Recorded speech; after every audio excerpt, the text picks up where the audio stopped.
வணக்கம் நேயர்களே. நேயர்களுக்கும் தொழில்துறையினருக்கும் இனிய வணக்கங்கள். நேயர்களே, நுகர்வோர் எக்ஸ்பிரஸ் யூடியூப் சேனல் திருப்பூருடைய ஒவ்வொரு நகர்வையும் ஆவணப்படுத்துவதோடு மட்டுமல்லாமல் இந்த தொழிலின் வளர்ச்சி, இந்த நகரத்தின் வளர்ச்சி, இவற்றுக்கெல்லாம் தங்களுடைய பங்களிப்பை வழங்கி இந்த திருப்பூருடைய தொழில் வளர்ச்சிக்கும் திருப்பூர் மாவட்டத்தினுடைய வளர்ச்சிக்கும் பெரும் பங்காற்றி வரும் பெருந்தகைகளை, சான்றோர்களை நாம் தொடர்ந்து சந்தித்து வருகிறோம். அந்த வகையில் திராவிட இயக்கத்தின் முதுபெரும் தலைவர், இந்திய அளவில் அனைவராலும் அறியப்பட்டவர், மதிப்பிற்குரிய அண்ணன் மூத்த தலைவர் திரு சு. துரைசாமி அவர்களை நாம் சந்திக்க வந்திருக்கிறோம். அண்ணனை பத்தி சொல்லணும்னா, பொது வாழ்க்கையில 70 ஆண்டுகளுக்கு மேல் பின்னலாடி தொழில்துறையாக இருந்தாலும் சரி, பஞ்சாலை தொழிலாளர்களுடைய முன்னேற்ற காரியங்களாக இருந்தாலும் சரி, தன்னுடைய வாழ்க்கையே அர்ப்பணித்து வாழ்ந்து வருபவர். இன்றைக்கு 90வது அகவையில் அடியெடுத்து வைக்கக்கூடிய இந்த தருணத்தில் உங்களுடைய அனுபவங்களை நம்முடைய சேனலுக்காக பதிவு செய்ய வேண்டும் அண்ணா என்று கோரிக்கை வைத்தோம்.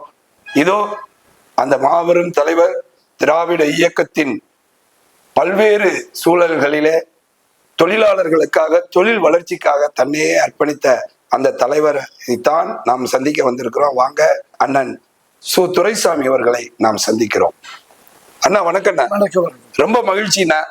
உங்களுடைய நிறைய பணிகளுக்கு மத்தியிலும் கூட அண்ணன் எங்களுக்காக நேரம் ஒதுக்கியமைக்காக நன்றி அண்ணா. பொது வாழ்க்கையில நாங்கள் அறிந்து இந்திய அளவுல ஒரு 70 ஆண்டு காலம் பொதுச் செயலாளர் என்கின்ற அந்த பதவிக்கு அலங்காரமாக அந்த பொதுச் செயலாளர் என்ற பதவி வகித்து தொழிலாளர்களுடைய முன்னேற்றத்திற்காக உங்களுடைய இளம் வயதிலேயே நீங்கள் வந்து விட்டீர்கள். எந்த வயதில் நீங்க பொது வாழ்க்கைக்கு வந்தீங்க? அதுக்கு ஏதாவது சிறப்பு காரணம் இருக்கிறதா? நான் பொது வாழ்க்கைக்கு வந்ததற்கு அடிப்படை காரணம், நான் நஞ்சப்பா உயர்நிலைப் பள்ளியில் 46-47ஆம் ஆண்டில் படித்துக் கொண்டிருக்கக்கூடிய நேரத்தில், இடைவேளை நேரத்திலையும் உணவருந்திய நேரத்திலையும் நான் அங்கு இருக்கின்ற குடிநீர் குழாயில் தண்ணீர் குடிப்பதற்காக நான் சென்று அங்கே தண்ணீர் குடித்தால், நான் குடித்து அதற்கு பிற்பாடு வருகின்ற ஒரு பிராமண மாணவன் நான் குடித்த அந்த பைப்பின் மீது தண்ணீரை பிடித்து ஊட்டி ஏதோ சுத்தம் செய்வதைப் போல செய்துவிட்டு அதற்கு பிற்பாடு தான் அவன் குடித்தான். அது அன்றைக்கு பெரியார் அவர்களும் அண்ணா அவர்களும், நீங்கள் திராவிடர்கள், நாம் ஒதுக்கப்பட்ட மக்கள், அவன் உயர் ஜாதி என்று சொன்ன நேரத்தில் வாழ்க்கையில் அதையெல்லாம் அனுபவித்த நேர காரணத்தினால்தான் தந்தை பெரியாரும் அண்ணாவும் சொன்ன கருத்து சரி என்று சொல்லி அவர்களை ஆதரிக்க வேண்டிய ஒரு மனப்பான்மை 1946-47ஆம் ஆண்டிலே எனக்கு ஏற்பட்டு விட்டது. அப்போது அண்ணனுக்கு வயது என்னவாக இருக்கும்? 12 வயது. 12 வயதிலேயே அந்த ஒரு உத்வேகம் பிறந்துருச்சு. நான் 6ஆம் வகுப்பு படிக்கக்கூடிய நேரத்திலே அந்த நிலை ஏற்பட்டது. அந்த நிலை ஏற்பட்ட காரணத்தினால்தான் அந்த உணர்வு எனக்கு ஏற்பட்டது. அதன் தொடர்ச்சியாக நீங்கள் திராவிட இயக்க பின்தொடரல், அதனுடைய தேடுதல் உங்களுக்கு அதிகரிச்சிருச்சு இல்லைங்களா? அதற்கு பிறகு எப்படி அந்த இயக்கத்தின் பால் அதிக ஈடுபாடு கொண்டீர்கள்? இந்த குறைபாட்டை அன்றைக்கு திராவிட இயக்கத்தை சார்ந்தவர்கள் பொதுக்கூட்டங்களில் பேசிய நேரத்தில் நம்மை சூத்திரன் என்று ஒதுக்கி வைக்கிறார் என்ற கருத்தை சொன்னதும், அதே போல பகுத்தறிவு கருத்துக்களை சொன்னதும், அந்த கருத்துக்கள் ஏற்றுக்கொள்ளக்கூடிய முறையில் இருந்த காரணத்தினால் நான் திராவிட இயக்கத்தின் மீது பற்றுக்கொண்டேன். அந்த அடிப்படையில் பேரறிஞர் அண்ணா அவர்கள் நஞ்சப்பா இணைப்பில் இருக்கின்ற தலைமை ஆசிரியர் ராஜு சுப்பிரமணியம் அவர்கள் 49ஆம் ஆண்டு அண்ணா அவர்களை அழைத்திருந்தார். அண்ணா அவர்கள் நஞ்சப்பா இணைப்பிலே உரையாற்றினார்கள். மாணவர் மத்தியில் அவர் இவருடைய உரை, அவர் தமிழ் மொழி, தமிழ் இனம், நம்முடைய வரலாற்றை எல்லாம் எடுத்து பேசிய நேரத்தில் அவருடைய உரை எல்லா மாணவர்களும் ஏற்றுக்கொள்ளக்கூடிய முறை இருந்தது.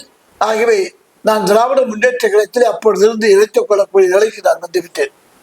அதன் பிறகு பின்னலாடை தொழில், நீங்க சொல்லக்கூடிய 47-48 காலகட்டங்கள்ல திருப்பூர் பின்னலாடை தொழில்துறை வேகமாக விரிவடைந்து வளர தொடங்கி ஒரு தேடுதலோட பெரிய அளவுல வளர்ச்சி பாதையில் பயணித்துக் கொண்டிருக்கிற தருவாயில தொழிலாளர்களுக்காக முதலாக அண்ணன் பனியன் தொழில்துறைக்காக தான் சங்கத்தை உருவாக்குனீங்களா?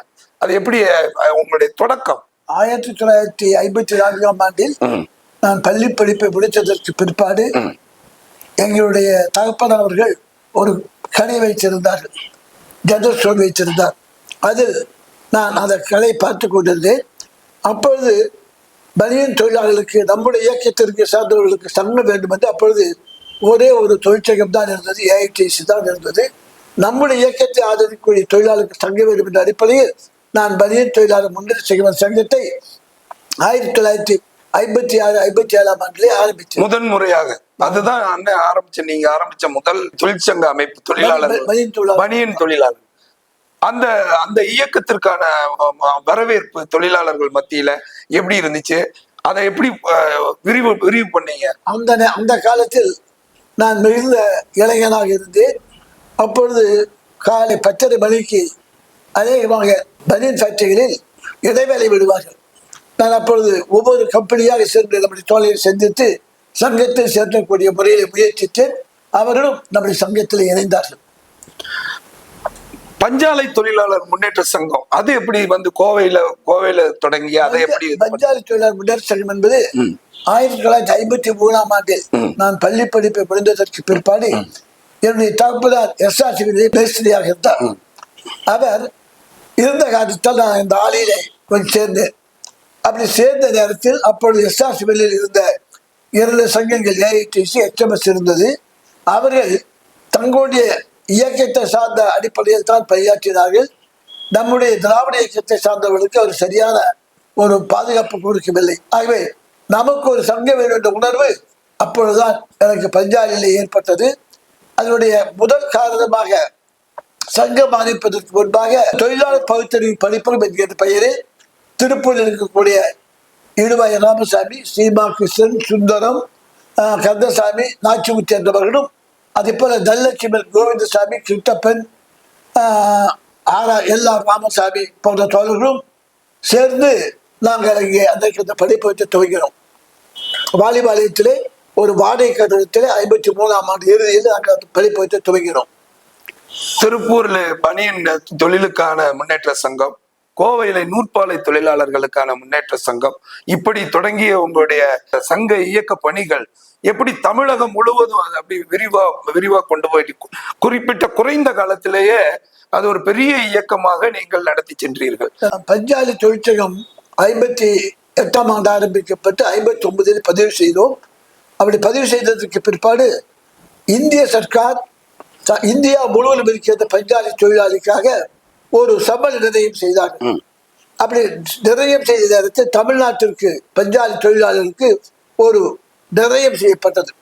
அதை அமலாக்க வேண்டும் என்பதற்காக அப்பொழுது இருந்த சங்கங்களோடு சேர்ந்து கோவையில் நாங்களும் அதற்கான முயற்சியை மேற்கொண்டோம். அப்படி முயற்சி மேற்கொண்ட நேரத்திலே தான் அன்றைக்கு முதலமைச்சராக 60ஆம் ஆண்டு பக்தவச்சலம் இருந்தார். அவர் எங்களை அழைத்து அப்பொழுது பேசினார். வெங்கட்ராமன் அன்றைக்கு அமைச்சராக இருந்தார். அவரும் எல்லா தகவலையும் அழைத்து பேசினார்.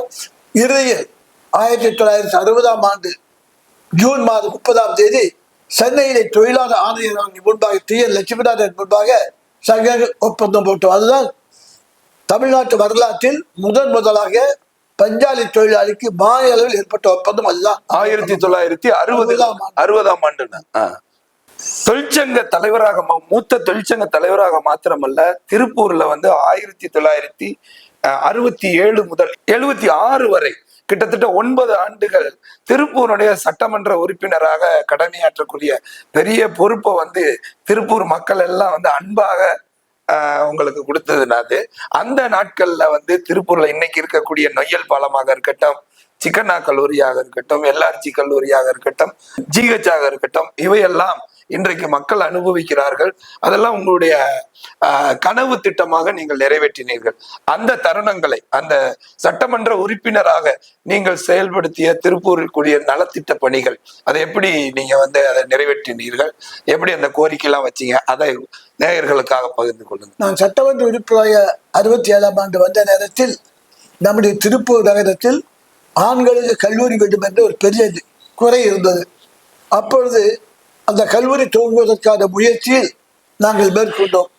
அப்பொழுது அரசாங்கம் ஒரு கல்லூரி வேண்டும் என்று சொன்னால் பொதுமக்கள் பங்களிப்பு 5 லட்சம் ரூபாய் இருக்க வேண்டும், இருந்தால்தான் ஒரு கல்லூரி வரும். அப்படி 5 லட்சம் ரூபாய் நிதி கொடுக்க வேண்டும் என்று கேட்டார்கள். நான் சட்டமன்ற உறுப்பினர் வந்ததற்கு பிற்பாடு அன்றைக்கு மாவட்ட ஆட்சித்தலைவராக அம்ப்ரோஸ் இருந்தார். அவரை அழைத்து வந்து நம்முடைய திருப்பூரில் இருக்கிற தாலுகா ஆஃபீஸில் ஒரு கூட்டம் போட்டேன். அப்பொழுது வியாபாரிகள் எல்லாம் அழைத்திருந்தேன். ஆனால் வியாபாரிகள் வந்திருந்தார்கள். ஆனால் அப்பொழுது ஆளுக்கு 5,000 ரூபாய், 10,000 இவர்தான் கொடுக்க முடிந்தது. கிட்டத்தட்ட ஒரு 60,000 ரூபாய் கூட வசூலாகவில்லை. அந்த சந்தர்ப்பத்தில் நான் கூட எல்லோரும் கொடுத்த நேரத்தில் நானும் கொடுக்க வேண்டும் என்று கருதி என்னுடைய 1 மாத சம்பளத்தில் கையெழுத்து போட்டு கொடுத்தேன். செலானில் தான், பணம் கொடுக்கவில்லை, சம்பள செலானில் கையெழுத்து போட்டு கொடுத்தேன். அப்பொழுது சட்டமன்ற உட்பட 1 மாத சம்பளம் வந்து 250 ரூபாய் தான். ஆனால் இதை வைத்து கல்லூரி அமைப்பதற்கு நாளமாகும் என்ற காரணத்தினால் நம்முடைய திருப்பூர் நகரத்தில் இருக்கின்ற வியாபாரியாக இருக்கிற சிட்டுபாய் கோவிச்சி, ரத்தனசாமி குமுதர், பழனிசாமி செட்டியார் போன்றவர்களை நானும் என்னுடைய நண்பர் ராமநாதனுடன் சந்தித்து நீங்கள் இதற்கு ஏற்பாடு செய்வதற்கு கேட்டுக்கொண்டோம்.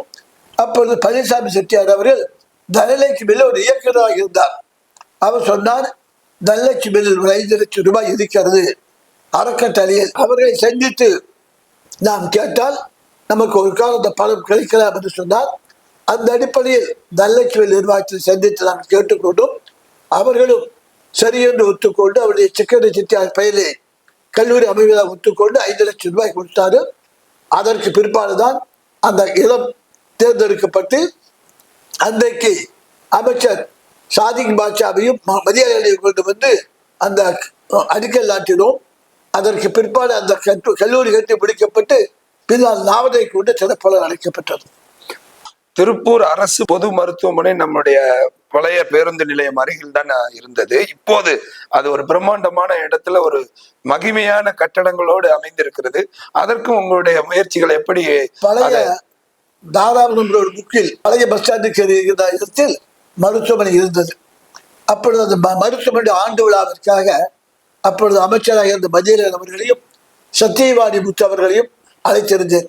அதே போல மருத்துவத்துறை இயக்குநராக இருந்த மரக்காயர் அவர்களையும் அழைத்திருந்தேன். அந்த 3 பேரும் அந்த ஆண்டு விழாவில் கலந்து கொண்டார்கள். விழா முடிந்ததற்கு பிற்பாடு மரக்காயர் அவர்கள் இங்கே தங்கி இருந்தார்கள். அப்பொழுது மரக்காயர் அவர்களும் நகராட்சி மன்ற ஆணையராக சீனிவாசன் என்பவர் இருந்தார். அப்பொழுது ஸ்பெஷல் ஆபீசர் நகராட்சி மன்றம் இல்லை. அவரும் நாங்கள் போய் இந்த இடத்தை பார்த்தோம். அந்த இடம் நகராட்சி மன்றத்திற்கு சொந்தமான இடம் என்ற காரணத்தினால் நான் அவரிடத்தில் சொல்லி, நீங்கள் நகராட்சி மன்றத்தில் ஒரு தீர்மானத்தை நிறைவேற்றி அரசாங்கத்திற்கு தர வேண்டும் என்று கேட்டுக்கொண்டேன். அவரும் அதை போல 1 வார காலத்தில் ஒரு கூட்டத்தை, சிறப்பு கூட்டத்தை போட்டு அந்த இடத்தை அரசாங்கத்திற்கு கொடுத்தார். அந்த இடம் அரசாங்கத்தில் ஒப்படைக்கப்பட்டது. அதற்கு பிற்பாடு 5 லட்சம் ரூபாய் வேண்டும், மருத்துவமனை வேண்டும் என்று சொன்னார். அப்பொழுது தனலட்சுமி நிர்வாகத்தில் ஒரு 2 லட்சம் ரூபாய் கொடுத்தார்கள். டிடிபி பில்லில் ஒரு 50,000 ரூபாய் கொடுத்தார்கள். அதே போல இன்னும் சில பேர் லயன்ஸ் கிளப், முருகன் செட்டியார், இப்படி பல பேர் ஆளுக்கு 50,000, 25,000 என்று பலர் கொடுத்தார்கள். 5 லட்சம் ரூபாய் பணம் கிடைத்தது. அதை கொண்டு அன்றைக்கு அரசாங்கத்தில் ஒப்படைக்கப்பட்டு அந்த இடத்தில் அன்றைக்கு அந்த மருத்துவமனை வந்தது. அது இன்றைக்கு மாவட்ட மருத்துவமனையாக மாறி மருத்துவக் கல்லூரி மருத்துவமனையாக மாறுகின்ற அளவிற்கு அந்த இடம் போதுமான இடமாக இன்றைக்கு அமைந்திருக்கிறது. ரொம்ப முக்கியமான ஒரு காரியம். ஏன்னா இந்த நொய்யல் பாலம்ன்றதுன்னா விவரம் தெரிஞ்ச காலத்துல இருந்து அது அதனுடைய சரித்திரமே தெரியல. அப்புறம் விசாரிக்கும் பொழுது அதுவும் உங்களுடைய பெரிதான முயற்சியினால்தான் அந்த நொய்யல் பாலமும் அமைக்கப்பட்டது அப்படின்னு. அதுக்கு முன்னாடி அந்த பகுதி எப்படி இருந்துச்சுன்னா, அந்த நொய்யல் பாலத்தை நீங்க உருவாக்கின அந்த தருணங்கள் இப்பொழுது இருக்கக்கூடிய நொய்யல் பாலம் கொஞ்சம் கீழே தாழ்வாக போய் கொண்டிருந்தது. நொய்யலிலே தண்ணீர் வந்தால் அது பாலத்தை தாண்டி போகக்கூடிய அளவுக்கு இருந்தது. அதை உயர்த்த வேண்டும் என்ற முறையில் தான் நாங்கள் முயற்சித்தோம். அப்படி உயர்த்தி பெருசா வெள்ளம் வரும்போது அதை மூடிட்டு போறோம், மக்கள் கிராஸ் பண்ண முடியாது இல்லையா. அது அந்த பாலத்தை உயர்த்தி அந்த கட்டிடத்தை கட்டக்கூடிய அளவிற்கு நாங்கள் முயற்சி. அப்பொழுது கூட சில பேர் எங்களுக்கு சிபார் செய்தார்கள். தங்கள் கடை பாதிக்கப்படும் என்றெல்லாம் சொன்னார்கள். இருந்தாலும் பொதுமக்கள் நன்மையை கருதி அந்த பாலம் உயர்த்தி கட்டப்பட்டது என்று எல்லா மக்களுக்கும் அது பயன்படுகிறது. 67ஆம் ஆண்டில் அப்பொழுது முத்துசாமி அவர்களை கொண்டு, முத்துசாமியும் சாதிக் பாட்சாவை கொண்டு அடிக்கல் நாட்டு விழா பண்ணப்பட்டது. அதற்கு பிற்பாடு அந்த 69ஆம் ஆண்டு சிறப்பு விழா நடைபெற்றது. திராவிட இயக்கத்தின் ஒரு மூத்த தலைவராக 6 முதல்வர்களோடு பணியாற்றிய பெரிய அனுபவம் கொண்ட மூத்த தலைவர் நீங்க. பக்தவச்சலம் ஐயால இருந்து, அண்ணாதுரை ஐயால இருந்து, காமராஜர் ஐயா, கலைஞர் அவர்களோடு டாக்டர் எம்ஜிஆர், ஜெயலலிதா அம்மா, இந்த முதலமைச்சர்களை எல்லாம் வந்து உங்களுடைய இயக்கம் சார்ந்த சந்திப்புகள் நீங்க வந்து சந்திச்சிருக்கீங்க. அவங்களோட உங்களுடைய அனுபவம், தொழிலாளர்களுக்காக பல்வேறு கோரிக்கைகளை எடுத்து சென்று அவர்களிடத்துல நிறைவேற்றி வந்திருப்பீர்கள். தனிப்பட்ட முறையில ஏதாவது மறக்க முடியாத தருணங்கள் இருக்கிறதா? 1958, 59ஆம் ஆண்டில் முதலமைச்சர் காமராஜர் அவர்கள் திருப்பூர் நிகழ்ச்சிக்கு வந்திருந்தார், அரசு நிகழ்ச்சிக்கு. அப்பொழுது அவர்கள் அரசினர் விடுதியில், அப்பொழுது முனிசிபல் டவுன் ஹால் தான் இருந்தது, தங்குவதற்கான பங்களா, அதில் தங்கியிருந்தார். அப்பொழுது கோவிந்தசாமி அவர்கள் சட்டமன்ற உறுப்பினராக இருந்தார், திமுக சார்பில் சட்டமன்ற உறுப்பினராக இருந்தார். நாங்கள் பனியன் தொழிலாளிக்கு அப்பொழுது சம்பளம் என்பது எட்டனா 3/4 ரூபாய் 1 ரூபாய் தான். பனியன் தொழிலாளி நாளொன்றுக்கு எட்டனா 3/4 ரூபாய் 1 ரூபாய் தான் சம்பளம் இருந்தது. அவரை சந்தித்து பனியன் தொழிலாளிக்கு குறைந்தபட்ச கூலி நிர்ணயம் செய்ய வேண்டும், அதற்கு நீங்கள் நடவடிக்கை எடுக்க வேண்டும் என்று காமராஜர் அவர்களை சந்தித்து கோவிந்தசாமி அவர்களும் நானும் மனு கொடுத்தோம். அதுதான் காமராஜர் நான் சந்தித்தது. அதற்கு அடுத்து பக்தவச்சலம் அவர்களை 60ஆம் ஆண்டு பஞ்சாரி தொழிலாளர்களுடைய இந்த சம்பளம் சம்பந்தப்பட்ட பேச்சுவார்த்தை 2-3 முறை நடைபெற்றது. கோவையில் இருக்கிற நெல் முதலாளி சங்கத்தில் நடைபெற்றது. அதற்கு பிற்பாடு அமைச்சர் வெங்கட்ராமன் முன்பு நடைபெற்றது. அது ராஜாஜி நாளிலே பக்தவச்சலம் முன்பு நடைபெற்றது. அது நடைபெற்று அதற்கு பிற்பாடு அந்த ஒப்பந்தம் என்பது ஏற்பட்டது. அறிஞர் அண்ணா அவர்கள் அடுத்து முதலமைச்சராக இருந்தார்கள்.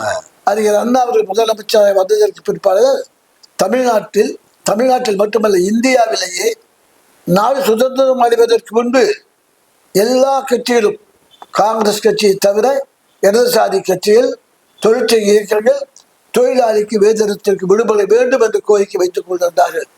ஆனால் எந்த சர்க்காரும் செய்யவில்லை. அண்ணா அவர்கள் 67ஆம் ஆண்டு மார்ச் மாதம் பதவியேற்றார்கள். ஏப்ரல் மாத இறுதி வாரத்தில் மே தினத்திற்கு விடுமுறை என்று அறிவித்தது மட்டுமல்ல, அந்த மே நாள் விழாவை கோவை சிதம்பரம் பிள்ளை பூங்காவில் அரசு விழாவாக எல்லா தொழிற்சங்க தலைவர்களையும் அழைத்து அண்ணா மே தின விழா நடத்தினார்கள்.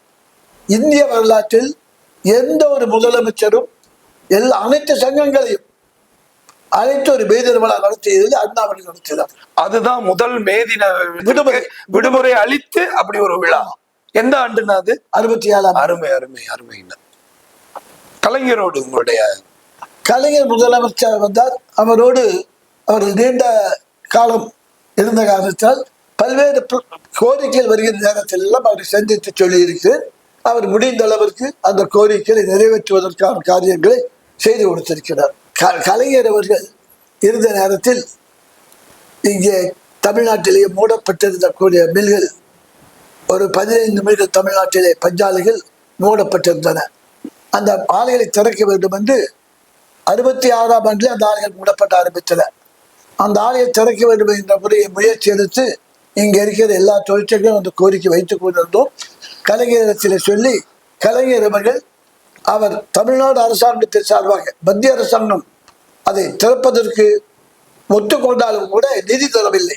ஆனால் கலைஞர் அவர்கள் தமிழ்நாடு டெக்ஸ்டைல்ஸ் கார்பரேஷன் என்ற பெயரில் அந்த 15 மில்களையும் எடுத்து அந்த தொழிலாளர்களுக்கு வேலைவாய்ப்பை கொடுத்தார். அது மட்டுமல்லாமல் கலைஞர் அவர்கள் நெருக்கடி காலத்தில் போனஸ் கோரிக்கை வந்த நேரத்தில் அடுத்த ஆண்டு பஞ்சாலை முதலாளிகள் சட்டம் சென்றாண்டு கொடுத்ததை விட அதிகம் கொடுக்க முடியாது என்று சொன்னார்கள். அதற்கு கலைஞர் சொன்னார், நீங்கள் போனஸ் கொடுக்க வேண்டாம், அட்வான்ஸாக 10% கொடுங்கள் என்று சொன்னார். அவர்கள் கொடுக்க வேண்டிய ஒரு நிலை ஏற்பட்டு அந்த 10% கொடுத்தாரு. பிற்காலத்தில் அந்த 10% போனஸாக அறிவிக்கப்பட்டது. அப்படி கலைஞர் இருந்த நேரத்தில் சொன்ன பல்வேறு கோரிக்கை நிறைவேற்றி கொடுத்திருக்கிறார். இந்த கல்லூரி வருவதற்கும் மருத்துவமனை வருவதற்கும் கூட என்னுடைய கோரிக்கையை ஏற்று அப்படி செய்து கொடுத்திருக்கிறார். அது கலைஞர் ஆட்சி காலத்துல வந்தது தானே இல்லைங்களா? எல்லாஜி நாயுடு கல்லூரி கலைஞர் ஆட்சி காலத்தில் வரப்பட்டது. எம்ஜிஆர் அவர்களோட உங்களுடைய தனிப்பட்ட? எம்ஜிஆர் அவர்கள் எனக்கு 1959ஆம் ஆண்டிலேயே தெரியும். காரணம், எங்களுடைய தோழர் கணேசனுடைய தோழர் மில் தொழிலாளி திராவிட முன்னேற்ற ஆண்டு விழாவிற்காக கொடி கட்டி கொண்டிருந்தார் தோழரும். அப்பொழுது இந்த கிருகின்ற மாநகராட்சி கட்டிடத்திலே அவர் ஏறி கட்டிய நேரத்தில் அந்த கல் ஒன்று அவர் மேலே விழுந்து அவர் பாதிக்கப்பட்டார். இறந்த நாள் மருத்துவமனையில் இருந்து இறந்து விட்டார். அவர் இறந்ததற்கு பிற்பாடு அந்த குடும்பத்திற்கு உதவ வேண்டும் என்ற அடிப்படையில் அப்பொழுது பொதுச் செயலாளர் நாவல் இருந்தார். அவரை சந்தித்து எம்ஜிஆர் அவர்களை நீங்கள் அழைத்து வர வேண்டும், ஒரு சிறப்பு கூட்டம் நடத்த வேண்டும், அதன் மூலம் அந்த குடும்பத்திற்கு உதவ வேண்டும் என்று கேட்டுக்கொண்டோம். அதே போல எம்ஜிஆர் அவர்கள் திருப்பூருக்கு வந்தார், அவரும் நாவலரும் வந்தார்கள்.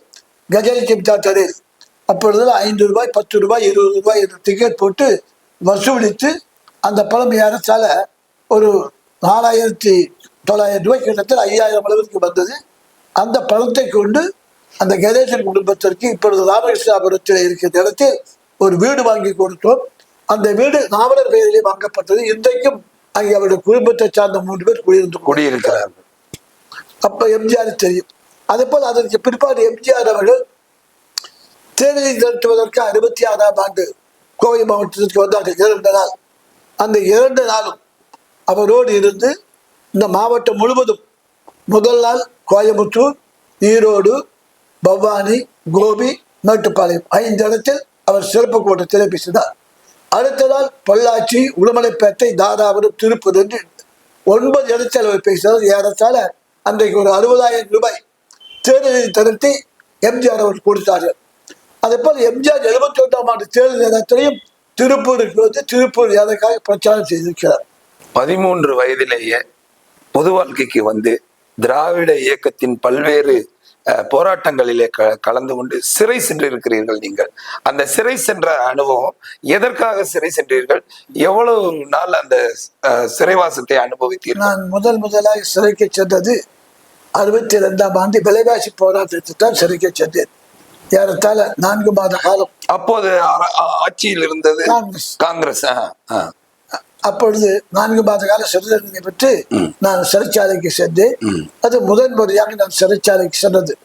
அதற்கு பிற்பாடு பலமுறை இந்திய அரசாங்கம், தமிழ்நாடு அரசாங்கம் முன்னெச்சரிக்கை என்கின்ற பெயரில் இந்திய போராட்ட காலத்திலேயும் சரி, அதற்கு பிற்பாடு திராவிட முன்னேற்றங்கள் அறிவிக்கக்கூடிய போராட்டங்களில் பங்கெடுத்துக் கொள்வோம் என்ற காரணத்தினால் என்னை முன்னெச்சரிக்கையாக கைது செய்து நம்முடைய சிறைச்சாலையில் இங்கே இருக்கிற திருப்பூர் சப்ஜெயிலும் அடைத்திருக்கிறார் 4-5 முறை. அதே போல கோவை மத்திய சிறைச்சாலையிலையும் 4-5 முறை சிறைச்சிருக்கிறார். அது மட்டுமல்லாமல் ஜெயலலிதா காலத்தில் அங்கே வேலூரில் நாங்கள் போய் போராட்டத்தில் கலந்து கொண்ட சென்னையில் கலந்து கொண்ட காரணத்தால் வேலூர் மத்திய சிறைச்சாலையிலையும் நான் ஒரு 3 மாத காலம் அடைக்கப்பட்டிருக்கிறேன். பொது வாழ்க்கையில ஒரு 70 ஆண்டு காலம் ஒரு மூத்த தலைவராக தொழிலாளர்களுக்காக, சமுதாயத்திற்காகவே பயணித்த உங்களுடைய அந்த பயணம், அது மாத்திரமல்ல, உங்களுடைய உடலையே நீங்க மருத்துவக் கல்லூரிக்கு, மருத்துவமனைக்கு தானமாக வழங்கி இருக்கிறீர்கள் என்றெல்லாம் கேள்விப்பட்டோம். எப்படி அந்த ஒரு உத்வேகம் வந்தது? அதாவது என்னுடைய உணர்வு இறந்ததற்கு பிற்பாடு உடலை அடக்கம் செய்வதனால் இருக்கின்ற பயனை விட நம்முடைய உடல் ஒரு மருத்துவக் கல்லூரிக்கு போகுமானால் மாணவர்கள் நம்முடைய உடலையும் பயன்படுத்த முடியும் என்ற காரணத்தால் தான் அந்த எண்ணம் எனக்கு ஆரம்பத்திலே இருந்தது. ஆனால் திருப்பூர் மருத்துவக் கல்லூரி மருத்துவமனை அந்த திருப்பூர் நிகழ்ச்சியிலே நான் கலந்து கொண்ட நேரத்தில் நான் சொன்னேன், இந்த மருத்துவமனை என்னால் உருவாக்கப்பட்ட மருத்துவமனை, இந்த மருத்துவ மாணவர்களுக்காக என்னுடைய இறந்ததற்கு பிற்பாடு உடலை நான் ஒப்படைக்கிறது என்று அந்த கூட்டத்திலே அறிவித்தேன்.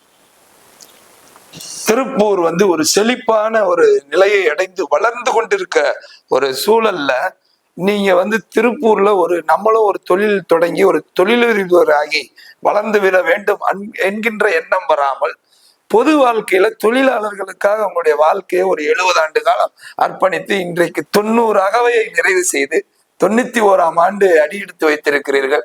நீங்கள் இன்றைய சமுதாயத்திற்கு ஒரு முன்னுதாரண தலைவராக திகழ்கிறீர்கள். ஏன்னா நான் அண்ணனை ஒரு பெருமைக்காக சொல்லவில்லை. ஏனென்றால் நீங்கள் சொன்ன அந்த 60கள் திருப்பூர்ல தொழில் கட்டுக்கடங்காமல் வளர்ந்து கொண்டிருக்கிற அந்த தருவாயில எப்படி ஒரு தொழிற்சங்கவாதியாக 70 ஆண்டுகளை நிறைவு செய்திருக்கிறீர்கள். உங்களுடைய எண்ண ஓட்டம் எப்படி தொழிலாளர் நலம், சமூக பார்வை அப்படியே இருந்து இத்தனை ஆண்டு காலம் கடந்து வந்திருக்கிறீர்கள். அது இன்றைய இளைஞர்களுக்கு ஒரு பாடமாக அமையும்.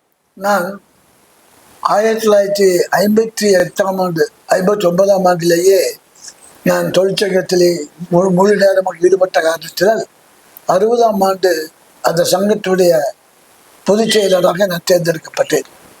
நான் சங்க பொதுச்செயலர் தேர்ந்தெடுக்கப்பட்டது அப்பொழுது ஒன்றுபட்ட கோவை மாவட்டம். ஆக முழுக்க அங்கே இருந்து என்னுடைய பணியை செய்ய வேண்டிய ஒரு கட்டாயம் இருந்தது. ஏறத்தால் 60-70 மில்கள் இருந்தன. ஒவ்வொரு மில் கோரிக்கைகளையும் நான் நிறைவேற்ற வேண்டிய கட்டாயம் என்று காரணத்தால் நான் கோவையிலே தங்கி அப்பொழுது ஏதோ வாரத்திற்கு ஒரு நாள் திருப்பூர் வந்து செல்வேனே தவிர முழுக்க நான் கோவையில் தான் இருந்தேன். ஆகவே எனக்கு அது முழுக்க அதை முழு நேரமாக அதை ஒப்படைத்ததற்கு பிற்பாடு தொழில் போக வேண்டும் என்ற எண்ணம் எனக்கு வரவில்லை. என்னுடைய குடும்பத்தை பொறுத்தவரை சகோதரர்கள் அதை கவனித்துக்கிறார். மிக்க மகிழ்ச்சி அண்ணா. ஒரு முதுபெரும் தலைவர், இந்த சமுதாயத்திற்கே ஒரு உதாரணமாக வாழ்ந்து கொண்டிருக்கிற ஒரு சான்றோரை நாங்கள் நேர்காணல் செய்தது மிக்க மகிழ்ச்சி. இன்றைய இளைஞர்களுக்கு ஒரு சான்றோராக நீங்கள் சொல்லக்கூடிய கருத்துரை என்ன, அறிவுரை என்ன, ஆலோசனை என்ன? இன்றைய இளைஞர்கள் ஒன்று தங்கள் சொந்த ஒரு தொழில் ஆரம்பித்து அதிலேயே முன்னேறுவதற்கான முறையிலே கடுமையாக உழைத்து முன்னேற வேண்டும். அல்லது பொது வாழ்க்கைக்கு வர வேண்டும் என்று கருதினால் பொது வாழ்க்கையில் இருக்கக்கூடிய இயக்கங்களில் எது சிறந்த இயக்கம் என்பதை பார்த்து முடிவு செய்து அந்த இயக்கத்தில் சேர வேண்டும். அதை தவிர ஜாதி சங்கங்களில் சேருவது என்பது எந்த வகையிலும் ஏற்றுக்கொள்ளக்கூடிய முறை அல்ல. எந்த ஜாதி சங்கமும் எந்த காலகட்டத்திலையும் அதிகாரத்திற்கு வர முடியாது. ஆகவே நல்ல சிந்தனையோடு உள்ள அவரோடு சுயமாக என்ன சிந்தித்து எது சிறந்த இயக்கம் என்று கருதினால் அதை ஆதரிக்க வேண்டும். மிக்க மகிழ்ச்சி அண்ணா. உங்களுடைய பொன்னான நேரத்தை எங்களுக்கு வழங்கி ஒரு 70 ஆண்டு கால உங்களுடைய பயணம், உங்களுடைய ஆரம்ப இளமை காலம் தொட்டு இப்பொழுது வரை நீங்கள் பகிர்ந்து கொண்டமைக்கு எங்களுடைய சேனல் வழியாக உங்களுக்கு நன்றிகளை காணிக்கையாக்குகிறோம். நன்றி. வணக்கம் நேயர்களே, வணக்கம்.